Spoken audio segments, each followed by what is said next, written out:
Hey friends, welcome back to another video. Yes, I did get a haircut and actually just got it today and I love it. I love having short hair. I'm thriving. New year, new me? No, just kidding. But before we move on and forget about 2021, I want to talk about the best books that I read in 2021. I read 200 books, if you can believe it. I have a whole vlog about trying to get to that number by the end of December. And overall, it was a fantastic reading year. However, because I read so many, I couldn't just do a best books of the year video. I needed to divide it into fiction and nonfiction because I read amazing nonfiction and amazing fiction and I just couldn't leave any out. So this video is going to be my top 10 fiction books of the year and then I will have a separate one of my top nonfiction books of the year. So in my top 10 fiction, 7 of them were 5 stars and then I have 3 to round out the list because top 10 just makes sense that were all 4-star reads or maybe 4.5-star reads. And in terms of the mix, 5 are historical fiction, no surprise there, one of my favorite genres, 2 classics, which I'm surprised about, and that's why I'm excited to read more classics in 2022. 1 sci-fi made it on the list, and 2 mystery thrillers. Again, I had a lot of nonfiction favorites, so stay tuned for that video because I couldn't narrow that one down either. But today we're talking about fiction. I did not put them in a ranking order because I couldn't do it. I couldn't decide which one I liked the most. And maybe I will by the end of this video after I talk about them, but I couldn't yet. So I'm gonna start with historical fiction. I'll start with the bottom of the nonfiction stack, and that is The Kite Runner by Khaled Hosseini. I just read this in December, and I'm so glad that I finally got to it. This one definitely lives up to the hype. I feel like everyone loves this book. High praises all around. And I get it. I get it now. I'm not missing out anymore. It is a really good book. It has a wonderful character redemption arc, if that's the kind of thing you're looking for in a book. This book is about a man from Afghanistan, and he is retelling and reliving his story, particularly his childhood and some traumatic experiences that happened then. I was thoroughly engrossed in the story. I loved reading about this perspective in Afghanistan, particularly surrounding the events in the 70s when Russia invaded Afghanistan and took over. I am so looking forward to picking up more of this author's work. I have 1,000 Splendid Suns just waiting for me, and I hope to pick it up in 2022 because this one was fantastic. All right, I guess I will unintentionally rank these from lowest to highest within their genre. So from historical fiction, that one was towards the bottom, but still amazing. The next one is Orphan Train by Christina Kline, also a very hyped historical fiction that lived up to the hype. This story is all about a young girl who was sent on the orphan train, which was an attempt to get kids out of the East Coast. And this orphan train primarily was going on in the early 1900s to mid 1900s. This main story takes place in the 1930s and 40s. This young Irish immigrant girl whose parents died gets sent on this orphan train into the Midwest. She gets adopted by various families, moving from home to home. She has a very tough childhood with some seriously traumatic events, but she picks herself up and lives through it to tell the tale. This book jumps forward to the future in 2011, and she's retelling her life story and the events that happened to her to a young girl in foster care system. And so there is the friendship between like a young person and an older person as well. I think similar to Kite Runner, I'm realizing I really like when an older person is retelling their life story. There's a little bit of like closure for me and hope because I know that they survived. So anything traumatic or serious that they go through in their life, I know that they make it to the end since they're telling their life story. And I think why I like them is because there is usually a character arc and there's growth, and you see that within the person as they're growing up, as they're going through their life. Love this one. It made me do some deep Google researching about the orphan train and the kids that were really sent into indentured servanthood, not necessarily adopted as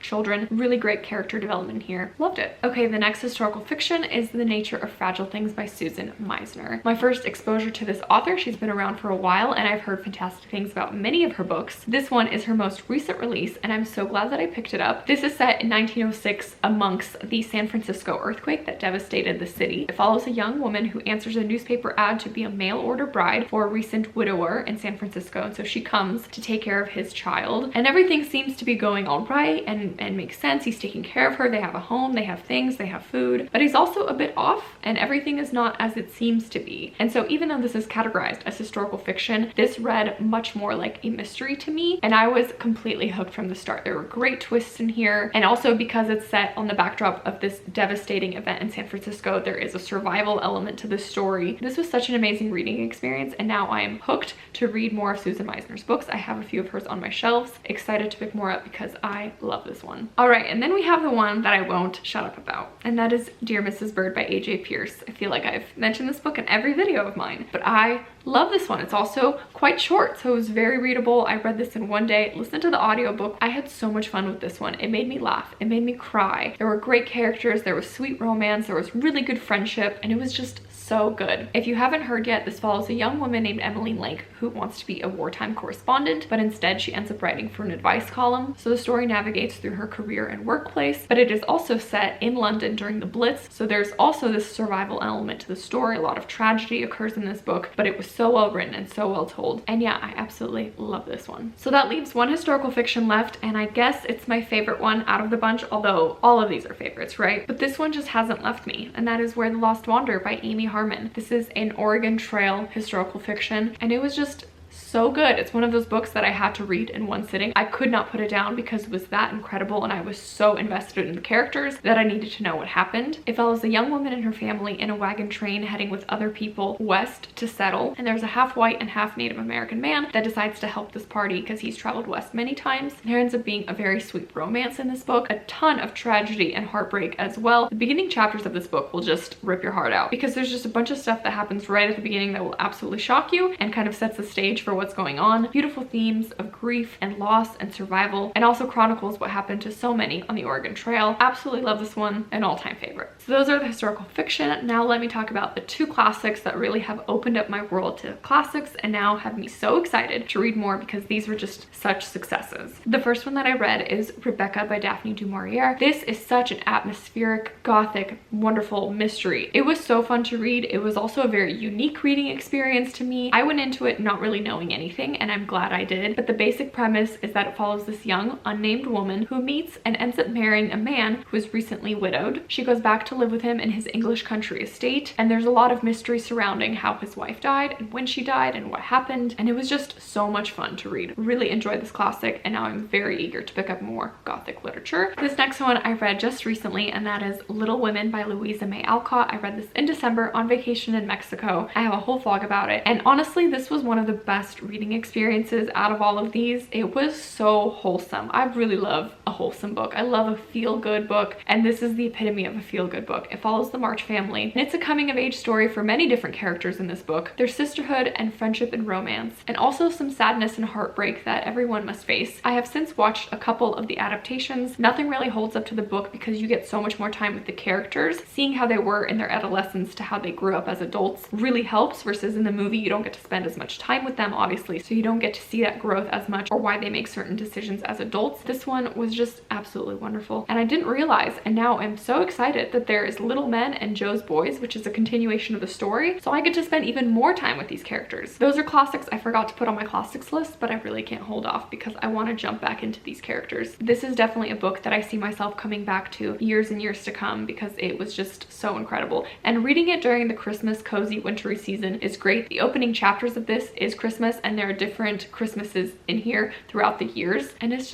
the best. This book was so good. I will mention my 1 5-star sci-fi read and then 2 mystery thrillers that I gave 4 stars because I just have a hard time giving 5 stars to mystery thrillers, but if I did, it would be these 2. The sci-fi was The Martian by Angie Weir. I love this book. This was so entertaining, so funny. I was so invested in Mark Watney as a character and his survival story, and that's essentially this book. It's about an astronaut named Mark Watney who gets stuck on Mars, and he has to survive until he's able to get help. He's trying to figure out how to communicate with Earth, and there are different perspectives in this book. People on Earth that are trying to figure out what happened, and his crewmates that left Mars and are trying to figure out what's going on as well. There was a lot of science in here, but it was still digestible for me. Also, I have watched the movie with Matt Damon, and it is a really good adaptation of this book. Pretty much the same. I loved both the book and the movie. I don't really want to dwell on this, but I did try to pick up Project Hail Mary because I know that one is making it on many people's favorites lists, and I DNF'd it. I don't get the hype around it. I just don't. So anyways, that's my little bit of spiciness that I'm adding to this best books of the year. Love this one. Really did not like Project Hail Mary. Sorry to everyone that loves that book. I think I might be the only one. I haven't seen anyone else not like it. That's okay. That's just me. Okay, 2 mystery thrillers to talk about. The first one is Falling by TJ Newman. After reading No Exit by Taylor Adams last year, I realized that I love a mystery thriller that that is fast paced. It needs to just be action packed off the get-go, and this one did not disappoint. I think it was also interesting that I read this in September alongside some nonfiction books on the September 11th attacks, and so the pairing of those nonfiction with this fictionalized take, really if September 11th were to happen today, reading all of those around the same time was a very interesting experience. This book is about a plane hijacking and a pilot whose family is kidnapped by terrorists. The terrorists are then communicating with him and say that if you don't crash the plane, we will kill your family. So the pilot has to battle that internally and figure out how to not only save his family, but also save all the people that are on the plane. He gets assistance from the flight crew, which is really interesting. The author of this book is actually a flight attendant,